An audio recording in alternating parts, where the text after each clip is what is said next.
জিন ফ্রি এই বিষয়ে আপনারা কম বেশ এখন সবাই জানেন। পোস্টার এসেছে, একটা গানও এসেছে। গানটির নাম কি আপনাদের কাছ থেকে জানতে পারি? আরেকবার শুনি।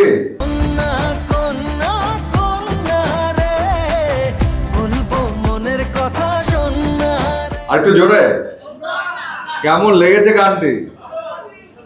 কেমন? Thank you. তার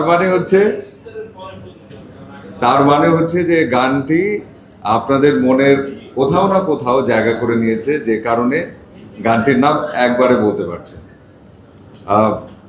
কন্যা দিয়ে শুরু, সবার হৃদয়ে জায়গা করাটা, এবং আমাদের সকলের চেষ্টাই হচ্ছে এটা যে কাজটি আমরা করছি, যেই কাজটি আপনাদের সামনে নিয়ে আসছি, সেটা যেন আপনাদের মনের মণিকোঠায় ঠাঁই করে নেয়, এবং শুধু একজন না, পুরো পরিবারের সকল মানুষের সেই প্রচেষ্টা জিন শুরু থেকে করে এসছে, এবং জিন 3 ইনশাআল্লাহ সেটা অবশ্যই করবে।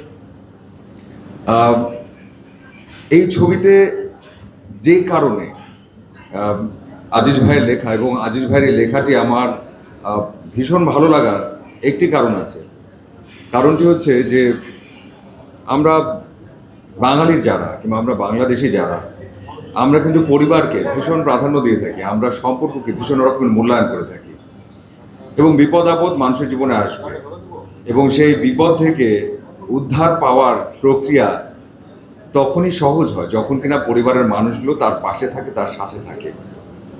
একজন মা ছেলের সম্পর্ক, একজন মা ছেলের পাশে দাঁড়ানো, কিংবা একজন ছেলে তার মায়ের পাশে দাঁড়ানো, এই সম্পর্ক যে কতটা অটুট, কতটা মজবুত, এবং সেটা যে কোনোভাবে চাইলে কোনোভাবেই ভাঙা সম্ভব না, এমন একটা দুর্দান্ত বার্তা আছে এই গল্পটিতে। আর এই বার্তাটি আমার মনে হয় যখন দেখবেন আপনারা প্রত্যেকে খুব শক্তভাবে অনুভব করতে পারবেন। বেশি কিছু বলবো না, শুধু এটাই বলবো, জিন 3 আপনাদের গল্প, আপনাদের ভালো লাগার গল্প, এবং যেভাবে ধারাবাহিকভাবে জিন 1 জিন 2 আপনাদের ভালোবাসা পেয়ে এসছে, ভালো লাগার কাজটুকু করে এসছে, এবার জিন 3 সেক্ষেত্রেও ব্যতিক্রম হবে না, এবং আশা করছি আপনাদের আগের প্রত্যাশাগুলোকে ছাড়িয়ে যাবে, এবং পুরো পরিবার নিয়ে আপনারা সকলে জিন 3 উদযাপন করবেন। ওয়ালটন আবারও মিলিনিয়ার অফারে ওয়ালটন ফ্রিজ কিনে আপনিও হয়ে যেতে পারেন মিলিয়নিয়ার। মিলিনিয়ার ছড়াছড়ি দেশ জুড়ে, এটা শুধু ওয়ালটেনই পারে।